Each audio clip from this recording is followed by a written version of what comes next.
Hello everyone, it's the Insane Gentleman Gamer Phoenix, and today I'm going to show you a few videos and replays about how armor can save your life, starting with a replay that I'm not exactly sure how I survived, but it's probably because armor saved my sorry life.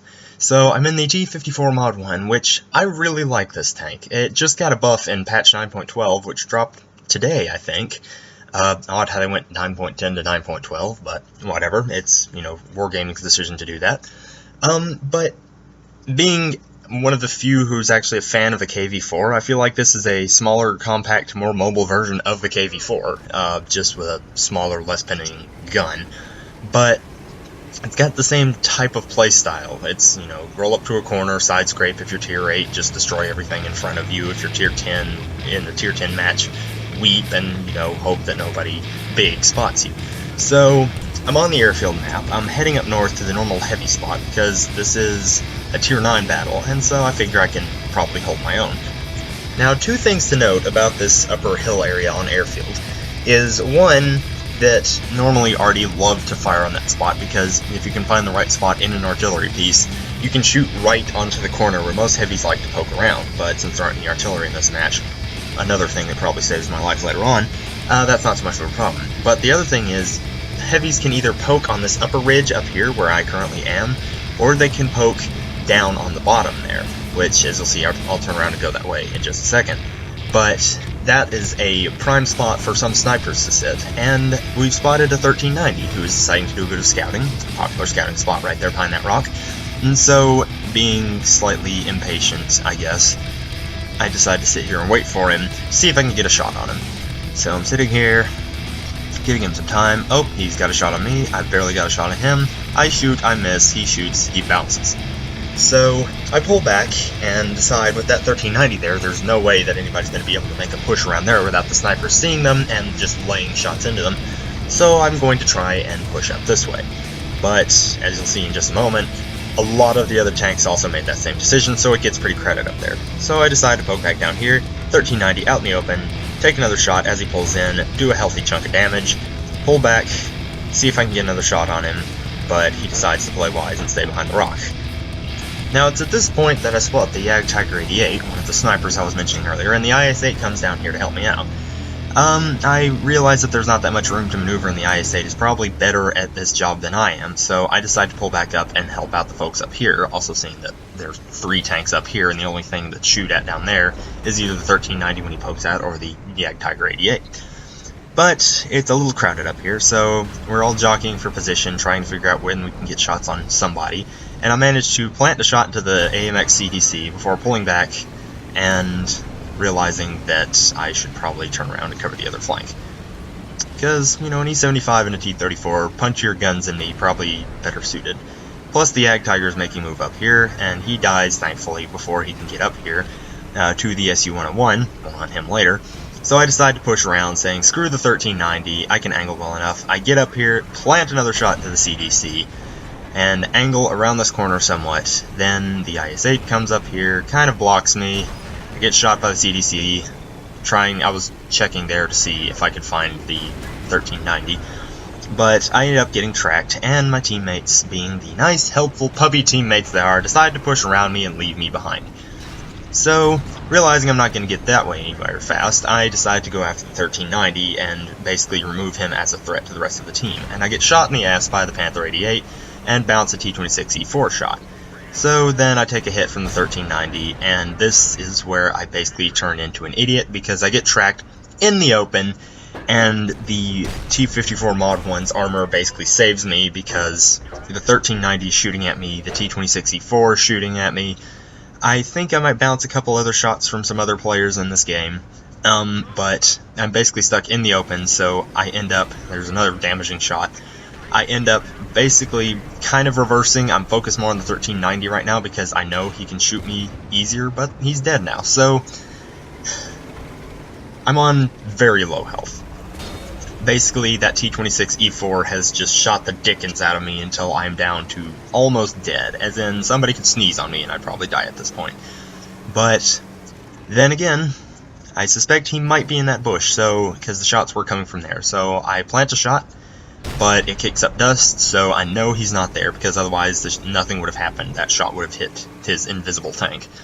So I decide to just kind of wait here for a little bit, and then shots start coming in, so I'm like, oh, better move. So I use this thing's actual somewhat maneuverability to get around this rock formation and pull up around to where the hangars are. Because if you can see the hangars on the map, those are actually a very nice spot to kind of poke back and forth to see if there are enemy tanks, and there's the T-26E4. Now, what you're about to see me do is not strictly recommended. I would prefer to side scrape around these hangars, but there isn't enough room, and plus the SU-101 is YOLOing the T-26E4, so the T-26E4 is not focused on me. So I start planting shots into the side of this guy. I bounce the first one, then reload. The SU-101s get just shot to heck and back. I'm trying to help him out by shooting the T-26E4 as well, but it's not, don't have the DPM. Do set him on fire, but he has an auto fire extinguisher. Either that, or he's very, very quick on the spacebar. And so that automatically goes out. But the SU-101 is now dead, but the T-26E4 is tracked, and he just now notices that I'm shooting at him. So I back up, and notice how I'm angled. I'm basically pulling as far forward, just far enough so I can shoot through this little pipe structure in front of the hangar. And he bounces off me twice before I kill him. So there's where the armor works for you. Basically, all you need to, if you don't know about side scraping, angling your armor, things like that, go look those topics up, because those will save your life sometimes. If I had faced him head on, he probably would have been able to pin my lower glacis, and I would be dead right now, and, you know, without a kill. So I end up with a respectable 3,000 plus damage, and I sneak around here to try and be a bit of an asshole and steal this rumble kill. But I end up, here's the maneuverability of the T-54 Mod 1 for you, end up not being able to get up there and just dunk a shot into the ground. Don't remember why, but, you know, whatever. So, Rumble's dead, 15-9, we win the match. Now, that wasn't the most insane of T-54 Mod 1 replays, but it did net me a first class mastery and a steel wall badge, so it was actually pretty good. I did end up on the top of the team with first place in experience, and I think first place in damage, so it was respectable in that case, and I actually made money because I had a premium account at the time. Moving right along, another replay in the T-54 Mod 1. This one, actually appropriately enough, titled Don't Try This at Home, because you'll see I just do something that any sane player probably wouldn't do. And I think that's one of the drawbacks of the T-54 Mod 1 in my eyes, is that it has just enough armor and just enough mobility so that it allows me to play much more aggressively than is probably safe for my health. Basically, one of my main things that I like are tanks that are slow and heavily armored. Slow to where I can't rush forward into battle too fast so I don't immediately YOLO and die, which I'm guilty of doing. And with armor, because I actually know how to use armor most of the time, such as, you know, side scraping, how much angling I need to have on my tank, things like that. So, of course, we have this battle on fjords, and there's some poor guy that just decides he's gonna get butt hurt, and he says, I'm gonna go drown myself. But after a little bit of poking in chat, I guess we will say, he decides to lay off that idea and actually goes on to participate in the battle. So I pulled the camera back there just a little bit to show you we have quite a legion of tanks heading up the hill, myself included. So we're going to go up, and as you know, around the B8 spot, around there, that's where most of the skirmishes happen, because there's a small rise and a little outcropping of rock that most tanks that are going up this hill, I guess defending, can hide behind. And there's bushes and things for the passive scouts to hide behind. So there's usually going to at least be a couple of scouts up here. And they're starting to be spotted by the tanks that went straight through the middle. We're heading up here, going to give them some supporting fire. 59 Patton beside me, interesting looking tank, kind of like the Franken tank of the whole thing. And so I decide to rush down the hill and go over this small rise.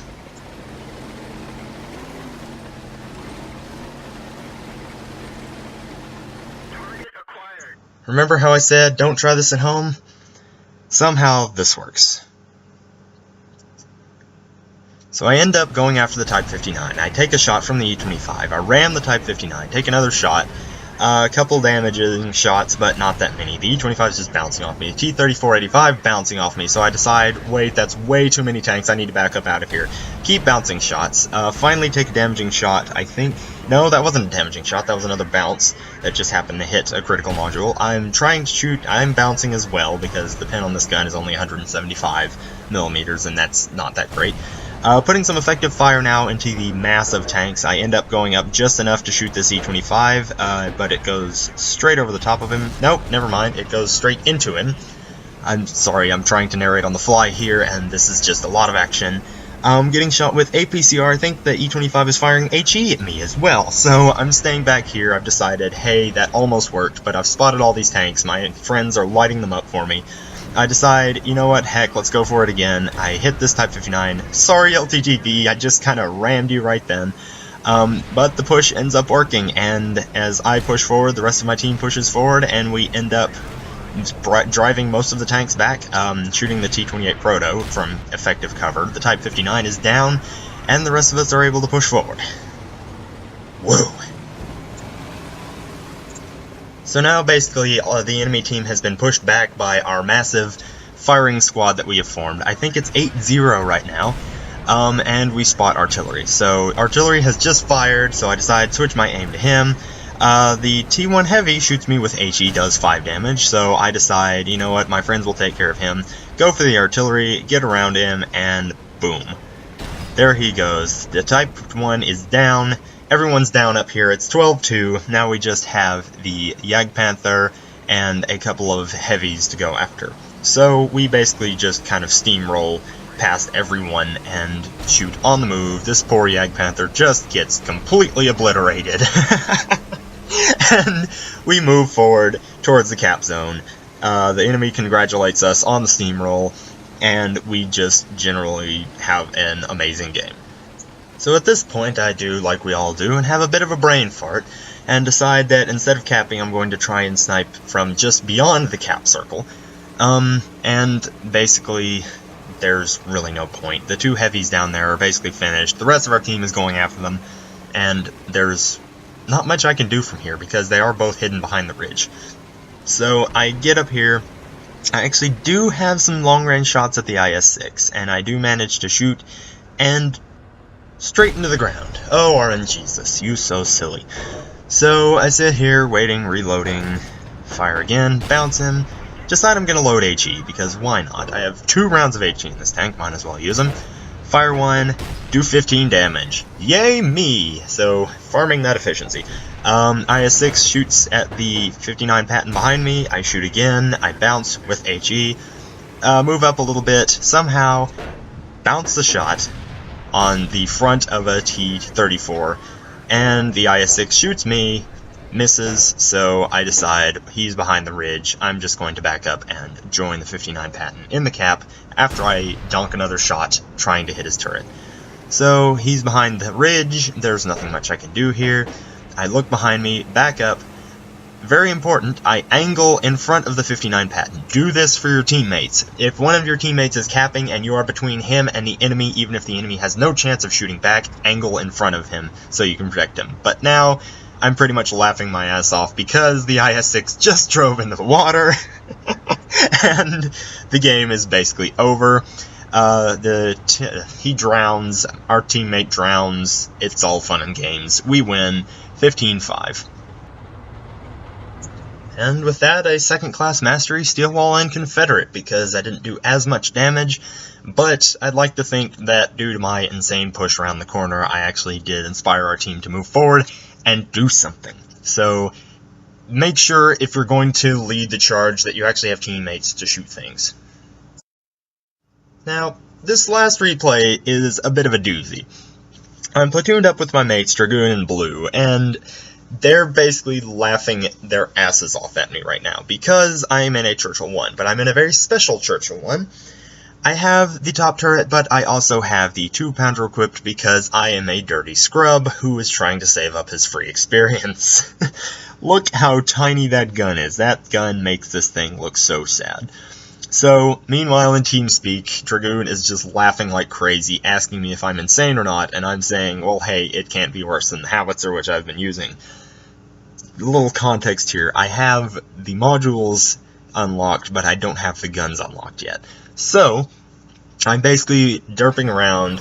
I have the upgraded engine and upgraded tracks. I'm just trying to get the experience for the upgraded guns, because right now I'm doing a hellacious grind with the STI, and I would rather save my free experience for that.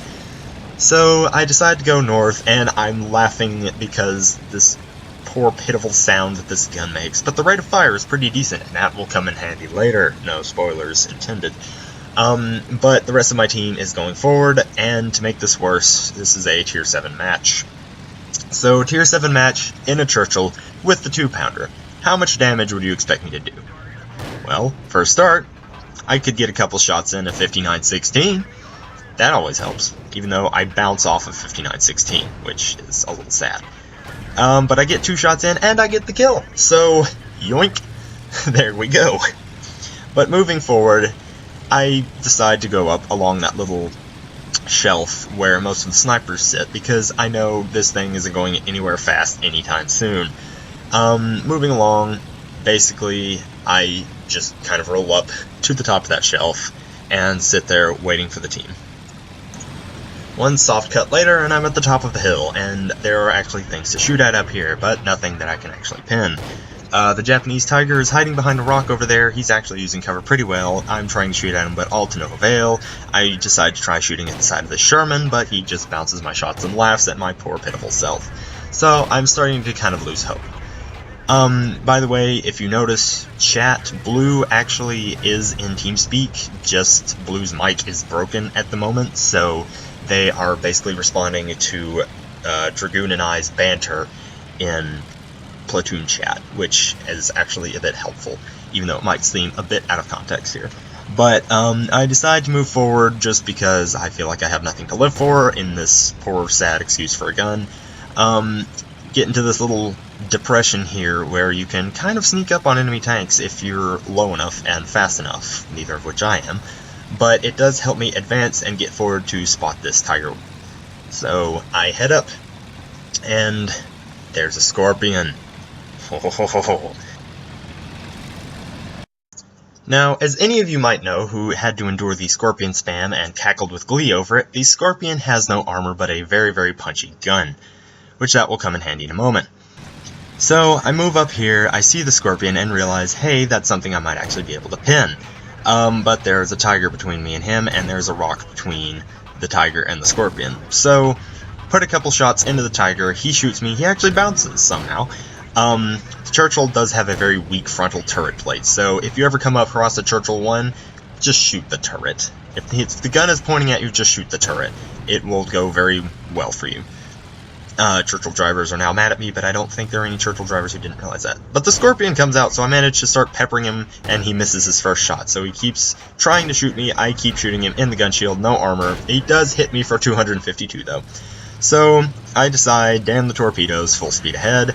I auto-aim on him, which I normally tend to do if I'm focused more on maneuverability than actual aiming for weak spots and things like that, which this is the whole thing is a weak spot.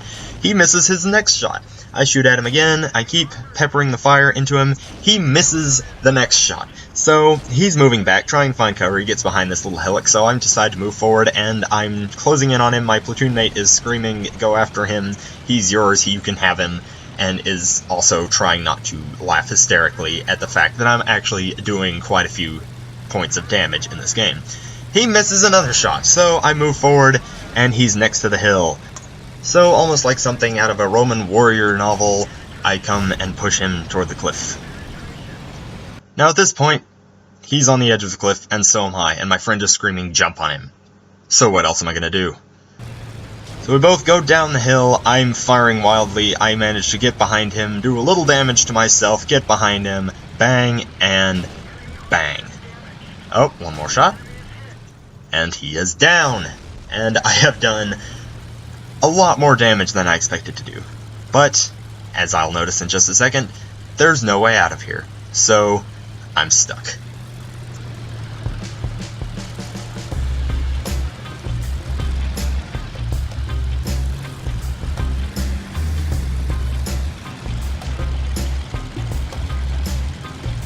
So pulling back the camera a little bit, I basically am trying to get over to the other edge where I know there's a ramp up, but I basically cannot Spider-Man my way along the cliff. So I'm stuck down here as well with the dead corpse of the Scorpion behind me as my only compatriot. My toonmates are basically talking to me saying, hey, maybe you can get up this way. Well, one is saying that, the other is saying, no, you're stuck down there. And, you know, Rit, Blue, there they go. Trying to get up this hill, come on, Bessie, you've got some engine power, but Bessie doesn't have the engine power, so I eventually decide, no, can't get up that way, and kind of resign myself to my fate. But then I think, maybe I can back up a little and get up around here. So, speeding up the replay a bit, just because nothing else interesting happens with me in this match. The ARL takes a dive, and then the artillery is all that's left, and our team finds the artillery, and as I'm trying to climb up the side of this hill right here, and my platoon mates are basically giving me a play-by-play of what's happening, they kill the artillery, and we win the match. So, yeah, unexpected first-class mastery in the Churchill 1. I managed to at least spot that heavy tank and put some nice shots into the Scorpion, and moving along, got third place experience done, so hey, there we go. But you guys stay true to yourselves, I'll catch you next time.